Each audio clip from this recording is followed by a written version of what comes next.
de cette émission, visite d'État du chef de l'État congolais Denis Sassou Nguesso en France. Guerre de leadership au sein de l'opposition congolaise. Au cours de cette émission, vous aurez le coup de gueule de Mathias Ndjon et de Nick Fila de Sainte-Eude. Se faire établir un passeport en République du Congo devient un casse-tête chinois. Comment? Vous aurez la réponse au cours de cette émission.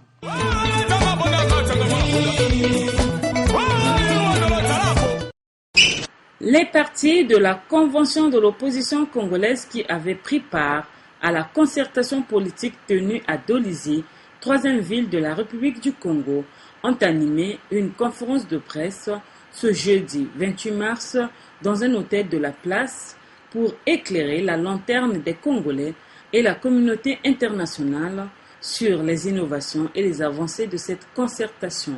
Cette conférence qui a réuni plusieurs responsables des partis politiques de ce groupement était dirigée par Nicéphore Fila de Sainte-Eude qui s'est dit satisfait des résultats de cette convention politique. Bien avant cette convention, le collectif des partis de l'opposition congolaise, un autre groupement de l'opposition, avait rejeté catégoriquement la tenue de la concertation politique de Dolisie. Ils l'ont annoncé au cours d'un meeting organisé le 9 mars dernier au boulevard Alfred Raoul de Brazzaville. Ils optent plutôt pour les états généraux de la nation. Je suis Nick Nicéphore Fila Sainte-Eude, président du Parti républicain et libéral. De l'opposition. Parti de l'opposition républicaine. Président de la commission économie et finances du Sénat congolais. Je suis bien connu, peut-être tous les Congolais me connaissent. Je suis un ancien haut fonctionnaire de la Banque centrale. Et j'embrasse maintenant ma deuxième carrière, c'est-à-dire la carrière politique. Le premier secrétaire de l'UPN, l'Union patriotique pour le renouveau national, et puis président d'un groupement politique, l'Alliance pour la République et la démocratie. Je peux dire qu'en termes d'acquis pour cette concertation politique, il y a d'abord le fait que désormais, la CONEL devient un organe permanent. Désormais, toutes les opérations, aussi bien préélectorales qu'électorales, relèvent de la compétence de cette CONEL, qui donc, de ce fait, est conforme à la Charte africaine des élections. Donc, c'est un acquis important.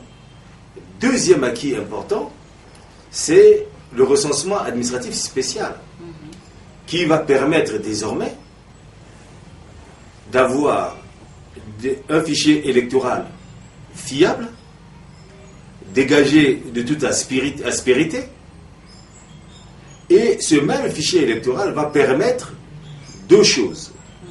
Dans l'immédiat, l'élaboration des cartes d'électeurs biométriques, et dans le moyen terme, un nouveau découpage électoral. Dès lors que l'on a acquis, à l'unanimité, je voudrais dire, parce que nous sommes allés au-delà du consensus, que les recommandations de la conférence nationale ont été acquises à l'unanimité, on peut se dire que Dolisie a été une véritable brise de chaleur, de fraîcheur pour la démocratie congolaise. Donc, nous revenons là avec beaucoup d'espoir. Je dis bien beaucoup d'espoir. Ils disent qu'il y a eu des résultats. Aucun résultat positif là-bas. Alors, on ne peut pas se déranger à aller à Dolisie pour sortir avec les injonctions de pouvoir et dire qu'on a été des opposants. Non, pas du tout. Dolisie, c'est dans le prolongement direct d'Evo. Vous savez que nous avions refusé d'aller à Evo parce que nous avons considéré que ce n'était pas une concertation, c'est un monologue.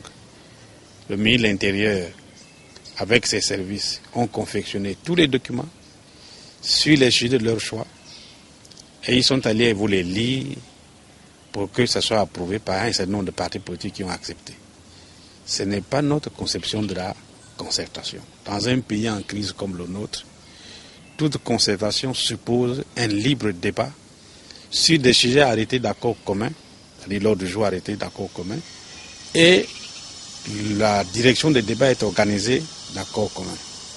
Ce n'est pas le ministre de l'Intérieur qui peut venir présider une réunion de la classe politique. Donc il n'y a rien eu à Dolisie. Qu'est-ce qu'ils ont eu là-bas? Bon, c'est vrai que quelques enveloppes ont circulé, mais c'est tout. En dehors de ça, il n'y a strictement rien eu. On croit au gentleman agreement, donc la parole donnée de ceux avec qui vous avez négocié. Il n'y a pas de raison que nous pensions un seul instant que le gouvernement de la République ne mettra pas en place les recommandations d'une concertation qu'elle a voulu et qu'elle a convoquée. Donc, pour notre part, nous sommes persuadés que le gouvernement mettra en place les recommandations, notamment le recensement administratif spécial, qui a déjà un cadre juridique chez nous au Congo. Il n'y a eu aucun parti politique de l'opposition à Dolisie. Je ne sais pas ce qu'on appelle l'opposition dans notre pays. Les gens qui vont au râtelier du pouvoir, c'est-à-dire du PCT, du gouvernement, ils se proclament opposition. Ce n'est pas vrai. Il n'y a pas eu 14 partis de l'opposition là-bas, il y a eu uniquement que le pouvoir et ses alliés. Vous avez dans ce pays une opposition plurielle. Chaque opposition veut occuper le devant de la scène. Dire que je suis la vraie opposition. Comme si la vraie opposition se décrète. Vous voyez? Et dès lors qu'il y a ceux qui se disent qu'ils sont vrais, et ceux qui disent et qui considèrent les autres comme étant des non-vrais, on fait le jeu de qui? On fait le jeu du pouvoir. Parce que vous voyez que nous, opposition républicaine, nous ne nous sommes jamais attaqués à cette autre frange de l'opposition qui réclame les états généraux. Parce que nous estimons qu'au-delà de nos approches différentes, nous avons un adversaire commun, le pouvoir actuel. Et si nous voulons un jour assurer l'alternance, il est souhaitable que nous soyons humbles. Humbles lorsque nous nous adressons aux autres, et d'ailleurs, surtout lorsque ces comportements de vanité viennent de ceux qui ont les outils nécessaires pour ne pas être vaniteux, cela nous pose un vrai problème, madame. Mais on ne peut pas se dire de l'opposition et se servir à la table du pouvoir. Mais moi, je ne considère pas Nick Filet comme un opposant. Nick Filet est sénateur de Talangaï, élu avec la majorité du PCT. Il a des conseillers qui pouvaient élire sénateur à Talangaï. C'est le président Sassou qui a décidé, à Talangaï, c'est le président Sassou qui a décidé de faire de lui un sénateur. Pour que Sassou décide de faire de vous un sénateur, il faut une entente entre vous deux. Vous ne pouvez pas être opposant. Je suis au Sénat en tant que représentant de l'opposition. Pourquoi vous parlez que du Sénat? Regardez à l'Assemblée nationale. Il a toujours, la commission, disons que l'opposition a toujours occupé un poste au bureau de l'Assemblée nationale et la présidence d'une commission. Chez nous, au Sénat, l'opposition n'a pas de groupe parlementaire. Donc nous ne pouvons pas avoir un poste au bureau du Sénat. Par contre, nous existons en tant qu'opposition et il est normal que nous occupions un poste en tant que président d'une commission. Mais que cela soit la commission économique et cela, de surcroît, soit Philacente de Nicéphore, est-ce que cela peut gêner à partir du moment où c'est par unanimité que j'ai été élu président de la commission économie et finances? C'est une attitude négationniste que de penser que parce qu'un cadre compétent est de l'opposition, qu'il ne peut pas, qu'il devient corrompu lorsqu'il est nommé aux hautes fonctions, ou encore qu'il soit élu à l'unanimité. Vous voyez, c'est mesquin, c'est réductionniste, et nous sommes surpris. Les gens se sont réunis à Dolisie, certainement pour se partager les prébendes, pour se faire non, peut-être pas la poche, mais pour faire plaisir à ceux qui voulaient les entendre. Mais c'est tout. N'oubliez quand même pas que Dolisie s'est réuni à la veille du départ du président Sassou à Paris. Il fallait donner l'illusion aux yeux de nos partenaires français qu'il y a dialogue politique au Congo. Il fallait bien ça. Alors on a décidé d'aller à Dolisie. Le ministre de l'Intérieur est allé y présider, comme s'il en avait la qualité. Il est allé présider là-bas. Donc par conséquent, il n'y avait aucun parti de l'opposition à Dolisie. Les gens peuvent s'évertuer à raconter leur vie, mais ils ne sont pas opposants. Pour être opposant, il faut s'opposer à la politique de Denis Sassou Nguesso. On doit être humble lorsque l'on traite les autres de bandits ou de corrompus. Je n'ai pas de commentaire à faire. Je pense que la politique, c'est d'abord le respect du peuple. Et lorsque le peuple constate qu'il y a une frange d'opposition qui s'attaque à une autre, en les qualifiant de bandits, de corrompus, alors que le peuple sait que ceux qui ont la charge de l'opposition républicaine, pour la plupart, n'ont pas eu de mandat politique sur le régime Sassou, on peut s'interroger, madame, sur des qualificatifs ou des attributs que l'on utilise abusivement. Mais on me parle des ministres comme Claudine Mounari à l'opposition. Mais si elle était à l'opposition, elle ne serait pas dans un gouvernement. On me parle d'un certain nombre de sénateurs, les gens qui ont été élus avec la majorité PCT. Comment on peut être opposant et être élu sénateur par la majorité PCT? Ces gens ne sont pas de l'opposition. Claudine Mounari est membre de l'opposition républicaine. De votre opposition. Et des membres. En avril 2009, vous avez bien vu qu'elle est avec nous. Oui. Et elle est appelée au gouvernement. En tant que femme d'expérience, ayant une certaine compétence avérée. Et à ce titre-là, elle est allée au gouvernement. Tout le monde sait quelle a été la contribution de Ikunga au régime du professeur Pascal Lissouba. On ne peut pas dire que Ikunga est un homme corrompu. Je le connais personnellement. Je connais aussi ses capacités financières pour l'avoir souvent fréquenté. Aussi bien pendant l'exil au Gabon qu'à son retour. Mais dès lors que Ikunga Martial accepte d'être le représentant du Congo à l'Union africaine dans la commission éducation, est-ce qu'il est corrompu? Il y va parce qu'il a des compétences avérées et unanimement, les Congolais savent qu'il est compétent et qu'il maîtrise le domaine.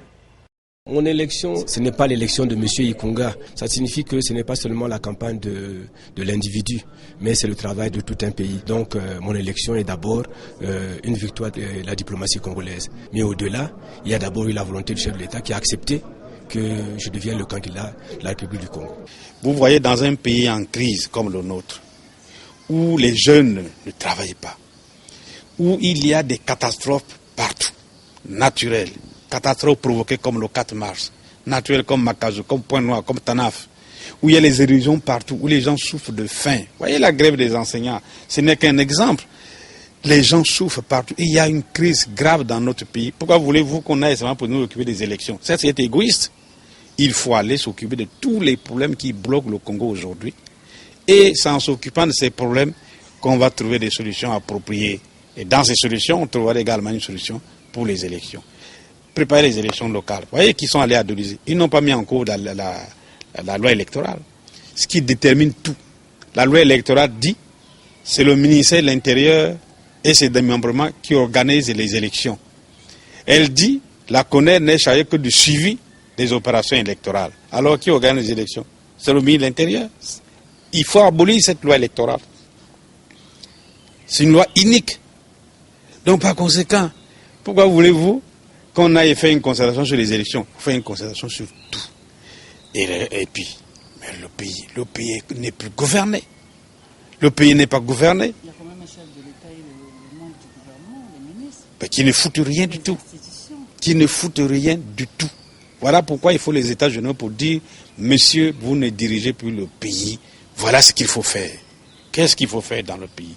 Il faut remettre debout le système sanitaire. Puisque maintenant, regardez le nombre de morts au CHU. Faites un tour au CHU. Des gens qui meurent tous les jours. Pour rien du tout. Le système sanitaire est par terre. Il n'existe plus. Moi, j'ai entendu le président qui a dit aux gars qu'il a réunis dans une Paris, comme quoi c'était la diaspora, qui construit les hôpitaux au Congo. Parce que les Chinois ont fait l'histoire de Filou.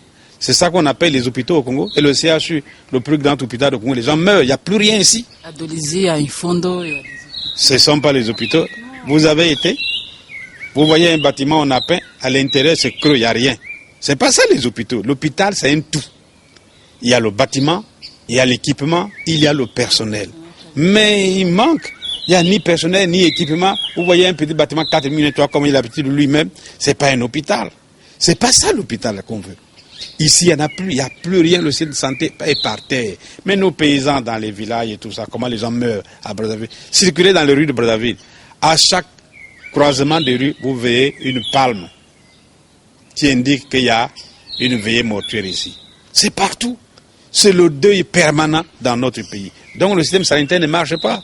Le système éducatif, n'en parlons même pas. C'est une catastrophe. Aucune école ne marche. Les enfants sont par terre, il n'y a pas de banc. Alors les pauvres enseignants, les quelques-uns sont par terre. Faites l'intérieur du pays, vous verrez, madame. Comment dans des villages, des grands villages, vous avez dans les écoles, c'est les enfants qui n'ont pas pu réussir dans les écoles qu'on a recrutés comme des moniteurs.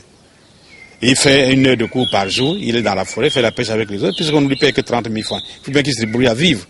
C'est ça l'école. Et on dit que le pays, il n'y a rien à dire, c'est ça qu'il faut.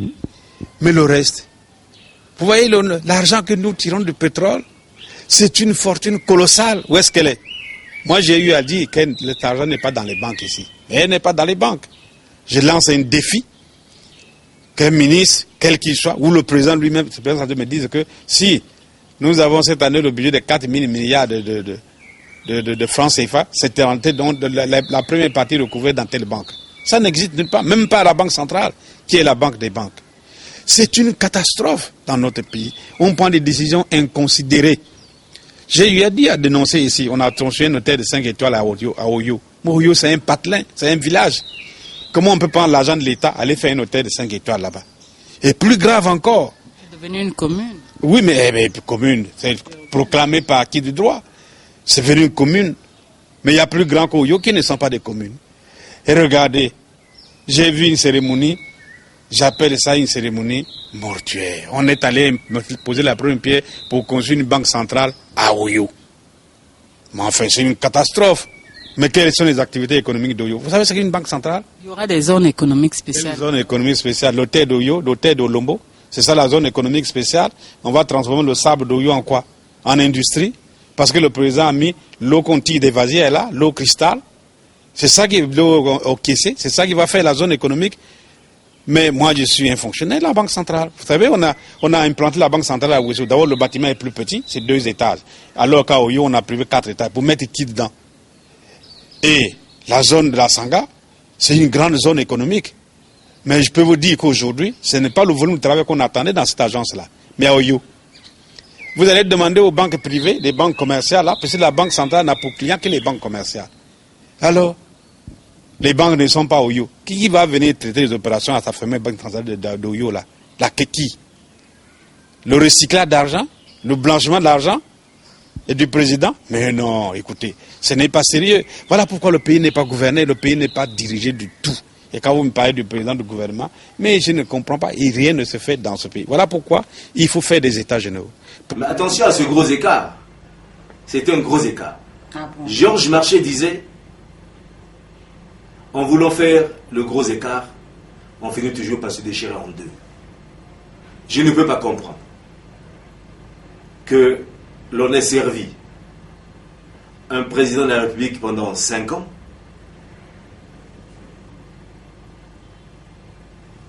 et que vous ayez eu les mains libres pour remettre en place l'administration, ce que vous avez fait, puisque le pays n'avait aucune administration économique, et que vous deveniez opposant, mais il faut nous expliquer les raisons fondamentales de cette opposition. Si l'on estime que, du point de vue de la science politique, vous êtes tous des sociodémocrates. Donc, à partir du moment, votre opposition ne peut pas être programmatique. Votre opposition, à mon avis, et j'en suis de plus en plus convaincu, réside dans des mécanismes de redistribution des finances de l'État. J'ai le respect des aînés, qui par ailleurs m'ont encadré sur plusieurs plans, et je préfère m'arrêter là sur ce genre de questions.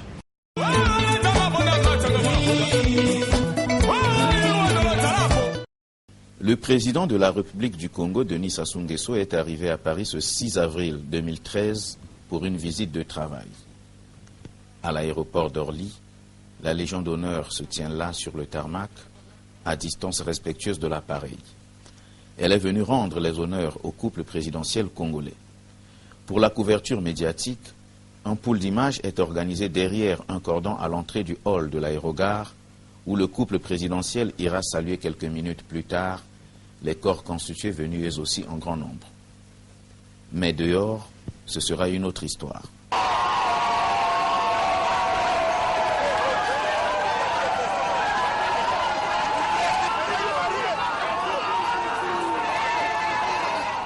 Moment émotif. L'espace est largement occupé par le public. La foule est nombreuse, gagnée par la joie débordante de voir le président. Un brouhaha s'élève. Tout le monde s'empresse pour saluer le président de la République et son épouse.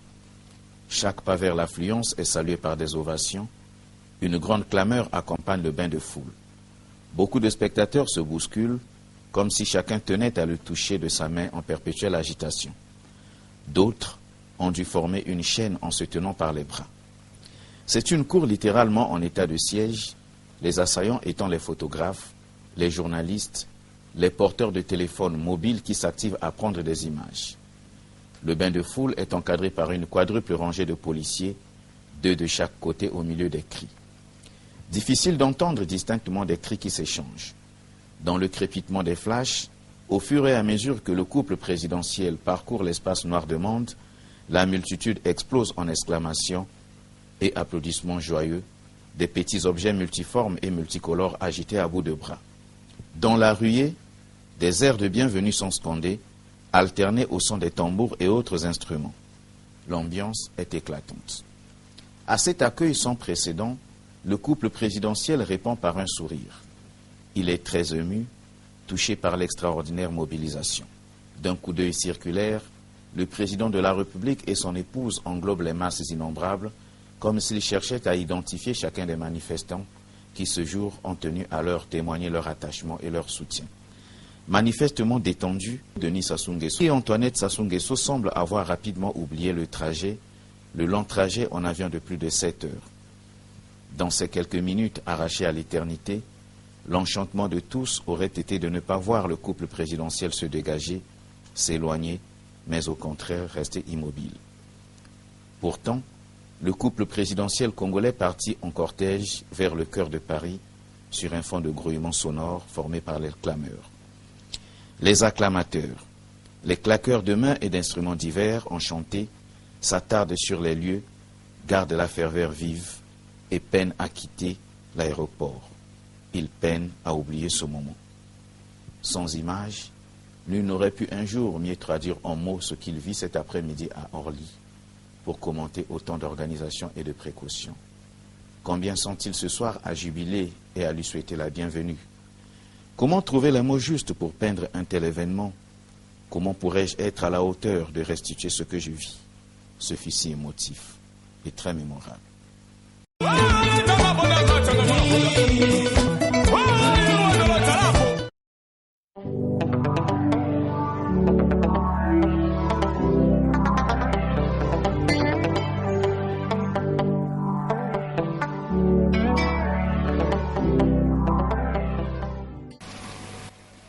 Il n'y a aucune préférence chinoise. Et nous avons de longues traditions de coopération, d'amitié avec la France.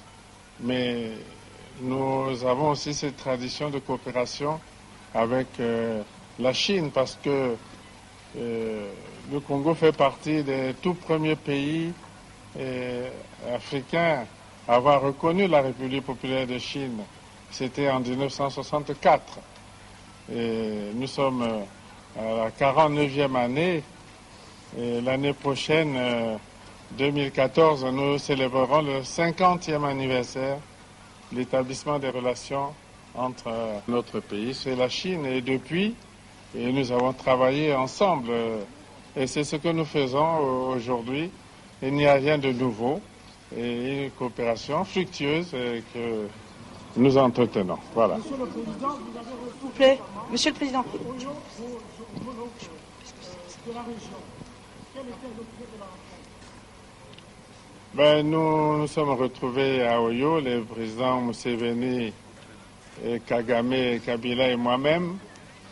C'est pour rechercher des solutions de paix et de stabilité au niveau de la région des Grands Lacs et plus particulièrement au niveau de la République démocratique du Congo, à l'est de la RDC. Et je crois que c'est des consultations utiles et nous permettront d'envisager l'avenir avec un peu plus d'assurance. Monsieur le Président, juste une dernière question, s'il vous plaît. Est-ce que vous avez abordé la question de la procédure des biens mal acquis avec le chef de l'État français, et notamment des derniers actes de juridiction qui ont l'air de se resserrer autour des biens que vous possédez en France et autour de votre personne? Et est-ce que je peux poser la question, Monsieur le Président? Est-ce que ce dossier vous empoisonne la vie et vous empêche de dormir? Certainement pas. Et ce que nous voulons rappeler, simplement, c'est que le principe auquel nous avons tous souscrit au plan international est celui de la non-ingérence dans les affaires intérieures des autres pays, que ce principe soit respecté et pour que la justice France ne se sente pas en droit de traiter des questions qui intéressent les problèmes intérieurs aux autres États. Voilà, c'est ça le principe. Le président a été reçu par son homologue français François Hollande. Quelle lecture faites-vous de cette réception? Bon, d'abord il faut dire que moi j'en ai parlé. Moi j'ai placé ce voyage dans le cadre des relations entre les États. Des relations d'État à État. Ici au Congo, nous-mêmes on n'a pas enlevé Denis Sassou Nguesso, c'est lui le président ici. En France c'est Hollande. Que les deux chefs d'État se rencontrent, il n'y a rien de plus normal que ça. Dans ce cadre-là, moi je n'ai pas une autre lecture que de constater que bon, deux représentants de deux États se sont rencontrés. Maintenant, de quoi ils ont parlé, ça mon vieux, le président Sassou va venir, il nous dira de quoi ils ont parlé. De quoi ils ont parlé. Mais moi je suppose, moi là, si j'étais Hollande, d'abord si j'étais Sassou, j'aurais demandé à Hollande, mais oui, mais moi mon mandat arrive à la fin. Vous avez un conseil à me donner. Et personnellement, j'aurais pu attendre Hollande de me dire, oui, votre mandat arrive à sa fin, alors il faut vous préparer à partir. Et organiser dans votre pays un vrai dialogue avec les forces vives de la nation pour que vous ayez une bonne sortie. C'est le contraire. Mais le contraire ne se justifie nullement. Personne au monde ne peut imaginer le contraire. Parce que la Constitution congolaise dit c'est ça. On ne peut jamais aller contre la loi fondamentale d'un pays. C'est ça qui est très important. Personne, même les enfants qui ne sont pas nés, même les hommes qui sont morts, les hommes et les femmes qui sont partis, personne ne peut penser un seul instant qu'il va avoir le contraire. Non. Mais M. Mathias Njon, et pourtant le président a été accueilli en grande pompe. Cet accueil ne voudrait-il pas dire que nous voulons de vous rester encore au pouvoir, M. le Président?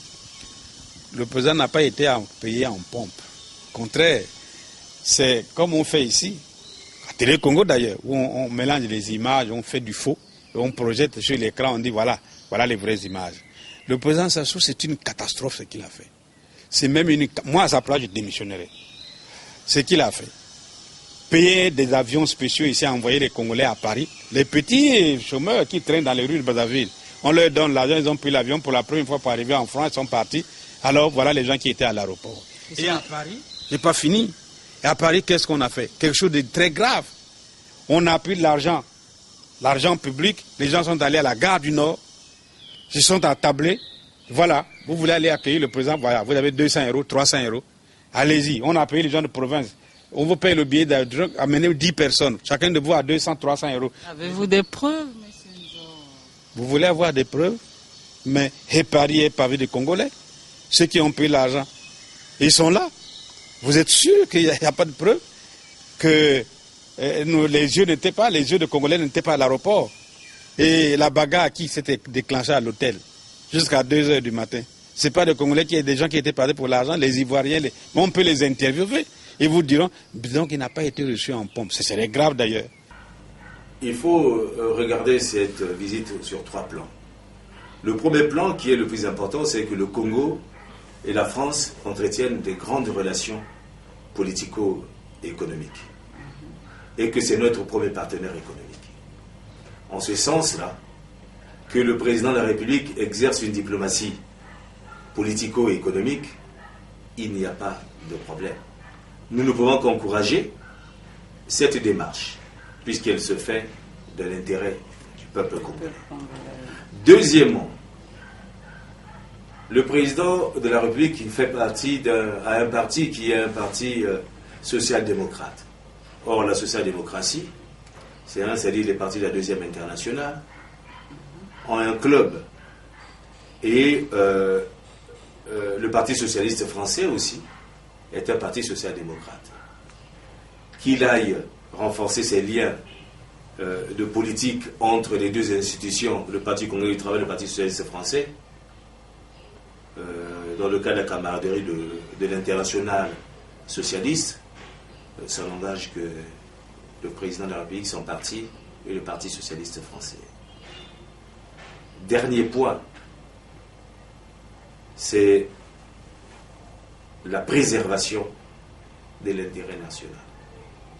Parce que le président de la République arrive en France dans un contexte trouble, où il y a des acteurs français de haut rang et collaborateurs du président de la République qui sont impliqués dans la criminalité financière. Je pèse mon mot, dans la criminalité financière. Et nous-mêmes au Congo, vous savez, et quand vous suivez l'intervention du président de la République au sortir de l'Élysée, il pose le problème des biens mal acquis. Donc, aujourd'hui, le troisième point que nous espérons que le président de la République a posé le problème de la moralité, la moralisation de la vie politique d'une façon générale. Autant les Français accusent le président de biens mal acquis, autant des biens mal acquis et les scandales financiers font cours en France aujourd'hui. Et donc le troisième point là que je voulais dire, c'est la conséquence à tirer. Et la conséquence à tirer, madame, je voudrais aussi là vous le prendre dans le livre du président Sassou. Lorsqu'il dit, analysant la situation de la démocratie faite par le président Lissouba. Nous sommes à la page 116 de son livre.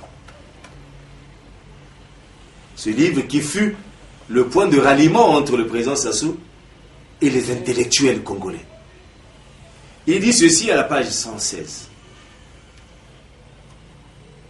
Sous quelle forme apparaît la démocratie congolaise actuelle? Parlons du régime Lissouba.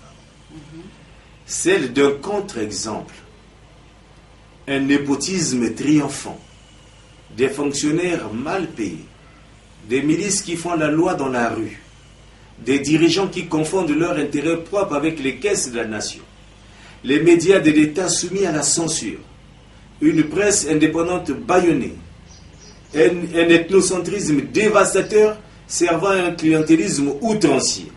Bref, tout sauf cette démocratie à laquelle nous aspirions et qui était promise dans tant de beaux discours. Et c'est ce troisième point, la moralisation de la vie politique nationale, qui doit être au cœur du débat d'aujourd'hui.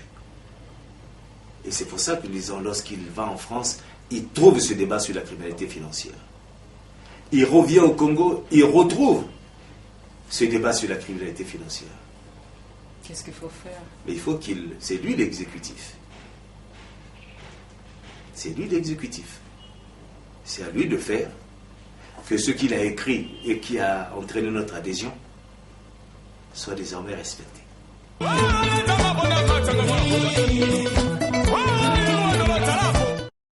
Êtes-vous pour le changement de la Constitution? Bon, d'abord il faut se poser la question, changement pourquoi? Pourquoi voulez-vous qu'on change la Constitution? Vous voyez, quand vous suivez, j'ai suivi un certain ministre aller à Kuala à la télévision, à Télé Congo, et j'ai suivi attentivement un forum organisé par une certaine Ayessa,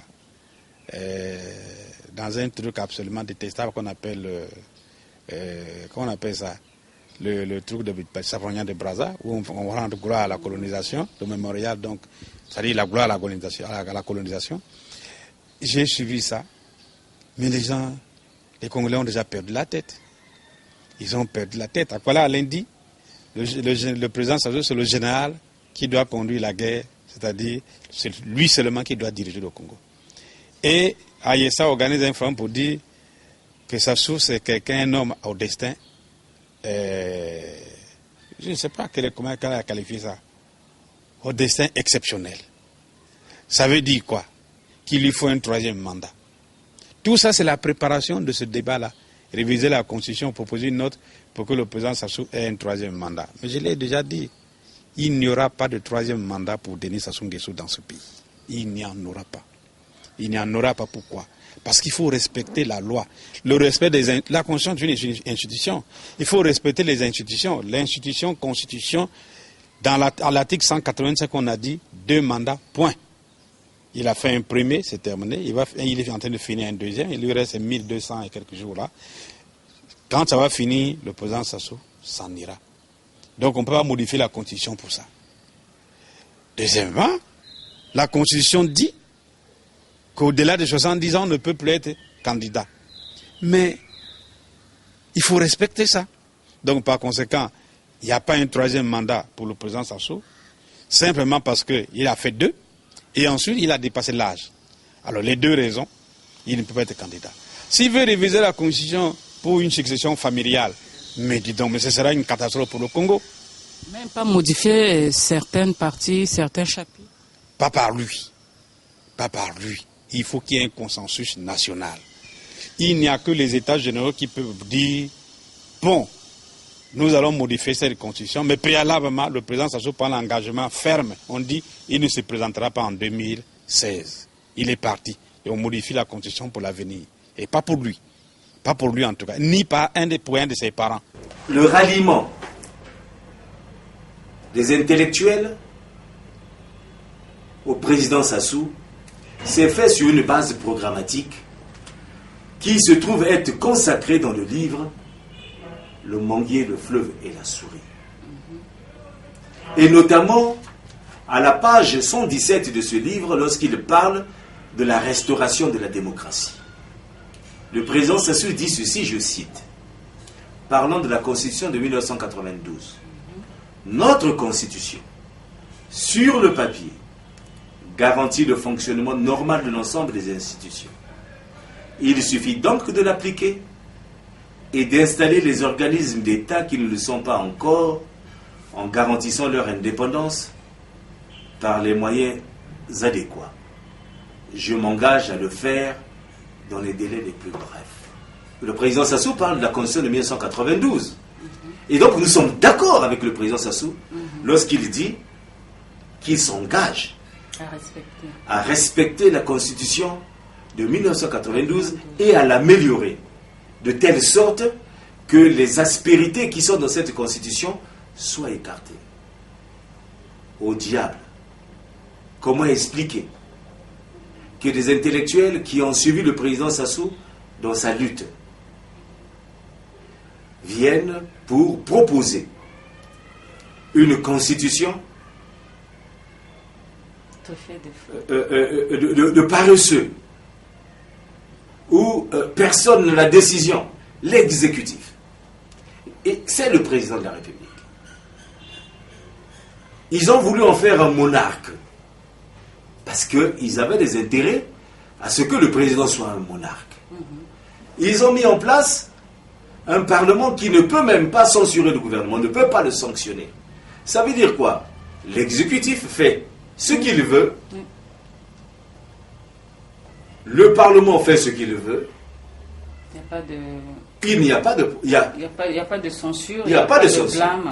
Supposons, madame, que dans cette constitution, reste applicable après les élections de 2016 et que le président Sassou ait été battu aux élections de 2016, nous nous retrouvons dans une situation grave, une crise institutionnelle, parce que le président élu, qui est de l'opposition, n'aura pas le contrôle du Parlement, puisque le président Sassou et le PCT détiennent aujourd'hui le 3/4 du Parlement. Et donc, le président élu par les Congolais sera obligé de gérer le pays par ordonnance, loi, jusqu'au changement de la nouvelle constitution. Non, même pas. Jusqu'à ce que l'on renouvelle les chambres. Cette constitution, je l'ai dit, elle est mauvaise. La question qui se pose, c'est la question de l'opportunité politique. Oui ou non, on doit la changer maintenant. Mais tout le monde s'accorde pour dire qu'elle est mauvaise. Même ceux qui l'ont fortement soutenue. Comme vous? Mais non, pas moi. Pas moi, madame. Moi, j'ai dit toujours que cette constitution était mauvaise. Et toute la classe politique congolaise le sait. Que j'ai toujours dit que cette constitution est mauvaise. Qu'est-ce qu'il faut changer? Tout ou bien quelques chapitres, quelques points? Madame, je vais revenir au propos du président Sassou. Notre constitution, c'est-à-dire celle de 1992, sur le papier garantit le fonctionnement normal de l'ensemble des institutions. Oui. Donc il faut que la future constitution... Je ne sais pas. Est-ce que... Vous voyez, c'est celui qui détient les 2/3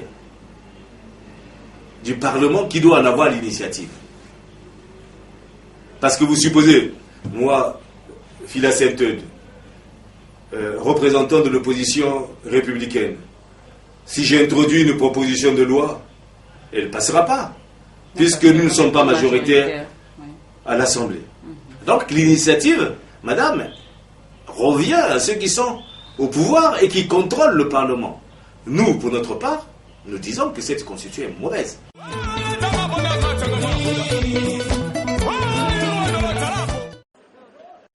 Selon les textes officiels, l'établissement du passeport est gratuit. À la préfecture, le sujet est presque tabou. Personne n'est en mesure de donner des précisions sur l'obtention difficile des passeports. Même les agents censés s'occuper de l'établissement des passeports n'ont qu'une réponse: allez voir le général. Tout ceci aux grandes dames des demandeurs exaspérés. Le problème de difficulté de passeport, c'est un grand problème, c'est manque d'organisation. La gratuité, c'est pas une bonne affaire. On devait mettre seulement, avec l'argent, les gens devaient payer leur passeport correctement. Au moins, les travailleurs devaient travailler correctement. C'est comme si la gratuité a pu donner encore une difficulté énorme pour s'acquérir d'un passeport au niveau de cette structure. Vous avez déposé depuis quand? Bien, cela fait déjà pratiquement 1 mois et demi. Voilà, que nous venons, nous repartons, nous venons, nous repartons. C'est comme si nous sommes un peu désespérés. Qu'est-ce qu'on vous dit quand vous venez? Oui, lorsqu'on arrive, il y a plusieurs caractères. On nous dit qu'il n'y a pas de carton. On nous dit que voilà, c'est encore à soit la saisie. Donc on n'a pas vraiment réellement de bonnes informations à propos de ce document-là. Comme il y a un adage qui dit tout ce qui est gratuit n'a pas de limite, on se rend compte qu'il fallait que ça reste payant. Mais étant donné qu'on a mis cela, que ça devient gratuit, ça devient très difficile et compliqué à avoir même. Je ne sais pas comment, à quel sens ouvrir, je ne sais pas Je me suis renseigné là-bas, on me demande d'attendre encore, le carton ne sont pas prêts, alors que j'avais remis le billet déjà acheté, comme on avait exigé en amont, mais malheureusement non. Ça fait combien de temps? Environ un mois environ déjà, 1 mois et demi, oui, presque. Qu'est-ce qu'on vous dit concrètement? Mais sinon, la vraie information n'est pas communiquée, sauf qu'on me dit qu'il n'y a pas de carton, il faut attendre. Ah, je sais pas, c'est le Congo, c'est un pays de carton. Qu'est-ce que je veux dire? Et tout gratuit, c'est comme ça. Oui, c'est la gratuité. Là où il y a la gratuité, c'est toujours comme ça, il faut supporter. Jusqu'aujourd'hui, il n'y a pas d'amélioration, toujours ST là, je ne sais pas comment ils appellent ça. Hein? Oh, mais depuis le mois de novembre jusqu'à aujourd'hui, nous on avait dit, c'est pas l'argent qui nous manquait pour payer les lots là, je ne sais pas combien de mille. Diminuer au moins le prix et à partir de là on pouvait au moins payer. Et gratuitement comme ces gars commencent à nous prendre tout comme ça. Et là-bas les petits sont là en train de m'étouffer à tout moment au téléphone. Ça c'est pas normal ça. On n'a pas encore cette culture là-bas. Hein? Il nous faut encore beaucoup de temps pour cette gratuité là. C'est pas on n'a pas cette culture là. Non, mais je dirais au président qu'il est simple de voir ces gars qu'il a placés ici, qu'il puisse bien travailler. C'est tout ce qu'on peut lui demander. On est fatigué avec ça. Système d'apporter d'abord le billet avant que vous ayez le passeport, comment trouvez-vous cela? Bon, mais c'est quand même compliqué parce que vous payez le billet en amont, mais si le carton ou bien le passeport n'est pas sorti à temps, vous serez obligé de payer les pénalités après. Donc ça ne nous arrange pas aussi. Quand vous allez demander le billet à quelqu'un, il va payer le billet là-bas, il amène ça ici. Est-ce que vous savez qu'il y a des pénalités qu'il faut payer? Est-ce qu'aussitôt quand il amène un billet, on lui tend le passeport? C'est ça d'abord le grand problème. Il y a des pénalités. Donc à tout moment, s'il va faire combien de mois, il faut aller payer. Finalement, vous allez atteindre même le montant du billet, madame. Je ne sais pas pourquoi on exige les billets. Je pense que c'est un document d'identité. Où est-ce que les gens peuvent l'octroyer sans avoir un billet? Je peux avoir mon passeport chez moi à la maison. Mais on exige les billets. Et je ne sais pas que si c'est encore une autre forme encore pour nous perdre plus d'argent. Et pourtant, certains demandeurs de passeports arrivent quand même à contourner la difficulté en versant des pots de vin aux agents de la préfecture. Ces derniers garderaient des cartons vierges par devers eux et exigeraient 50 à 100 000 voire 150 000 pour établir le passeport. Certaines personnes n'hésitent pas à parler de corruption à ciel ouvert. Et parfois, peut-être qu'on nous demande qu'il faut passer par des couloirs, déposer de l'argent par-ci par-là, mais comme on ne s'y connaît pas où est-ce qu'il faut déposer cet argent, automatiquement nous sommes 50 000 francs, 60 000 francs pour d'autres, 100 000 francs si ça doit être express. Tout compte fait, prendre des mesures pour la gratuité de tel ou tel papier administratif, c'est une chose, mais l'application sur le terrain en est une autre. Était-ce là un mal congolais qu'il convient de souligner? En tout cas, il y a urgence pour que les pouvoirs publics revoient leurs copies. Mais les autres actes là, actes de naissance, livret d'identité, qu'on rende ça gratuit, je comprends. Mais les passeports gratuits, c'est incompréhensible. Parce que les gens qui veulent voyager, c'est eux qui ont l'argent. Bon, la décision a été prise. Mais ce n'est pas une décision, puisqu'elle n'est pas appliquée. Et nous avons écouté pendant le vote de la loi des finances, des ministres intéressés dans ces opérations de gratuité. Tout semble bien se passer. Je dis bien, tout semble bien se passer. Des informations qui me reviennent des populations font penser qu'il y a des échanges de services et donc une corruption passive de la part de nos fonctionnaires qui attendent de l'argent pour pouvoir mettre en œuvre ces mécanismes de gratuité. Je sais aussi, madame, pour vous rassurer, que le Parlement a mis en place des rapporteurs spéciaux, c'est-à-dire des gens qui doivent suivre les missions qui sont assignées aux membres de l'exécutif et voir comment ces missions sont exécutées. Et donc, sur la mission gratuité des services publics, les parlementaires vont mettre en place tout ce qui est possible comme mécanisme de contrôle pour que la population soit édifiée. Moi-même qui vous parle, j'ai été faire mon passeport. Quand je suis arrivé, on me demandait combien, je crois 100 000. Je suis parti, je dis, mais votre passeport, il paraît que c'est gratuit. Vous savez, l'agent qui fait les passeports, il dit, monsieur le ministre, c'est vous qui décidez. Ça veut tout dire. Moi, quand je vais au tribunal, on me sert le document gratuitement et rapidement. Quand je vais à la mairie, on me sert le document gratuitement et rapidement. Quand je vais à l'immigration pour chercher mon passeport, on me le donne le plus rapidement possible. Donc je ne peux pas affirmer. Je ne pourrais affirmer qu'à la suite des missions des rapporteurs spéciaux, parce que nous aurons des éléments sur lesquels nous pouvons nous appuyer. Même maintenant, allez là, vous n'aurez pas le passeport gratuit. Tant que vous n'avez pas versé quelque chose, vous n'aurez pas votre passeport. Alors ce n'est pas la peine de créer des systèmes D partout. Par la mauvaise organisation, par la mauvaise politique, on crée des systèmes D partout et on vient dire qu'on a rendu gratuit. Non, ne trompons pas le peuple. Il sait voir, les Congolais savent.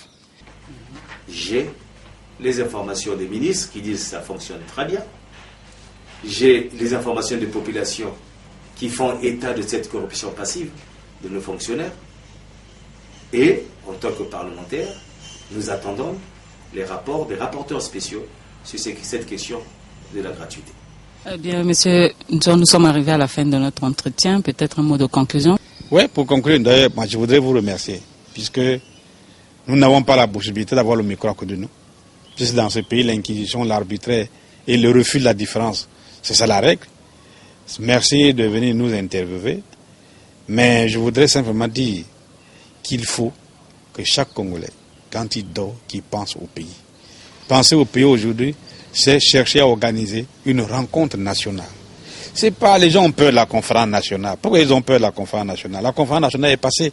Nous avons dit on va aux États généraux. Le président Sassou va terminer son mandat. On ne le touche pas. C'est lui le président. Nous allons partir aux États généraux. On va définir les nouvelles règles de jeu. Et on dit, puisque tu es président, voici les nouvelles règles. Alors termine ton mandat sur la base de ces nouvelles règles-là. Donc c'est pas la conférence nationale. Si c'était la conférence nationale, elle est éliminée. Floucan.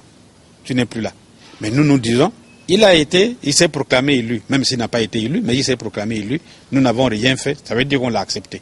Alors, il continue son mandat, nous faisons des états généraux, on passe la situation congolaise au crible, on définit les nouvelles règles de jeu, et en ce moment-là, on va voir comment faire la mise en place de ces mesures-là, avec lui en tant que président, et comment suivre l'exécution de toutes ces décisions qui seront prises. Donc les états généraux aujourd'hui, c'est un défi. Et c'est ça, la voie de sortie, la seule voie de sortie, je pourrais même dire la voie de bonheur du Congo, y compris pour chacun de ses citoyens, dont le président Sassou lui-même, il en tirera un grand profit. Je vous remercie. Vous avez un métier difficile. C'est à vous d'informer la population, d'enlever à la population ses craintes. Mais dites aussi à la population que l'opposition républicaine est là pour débattre et défendre leurs cas, leurs intérêts.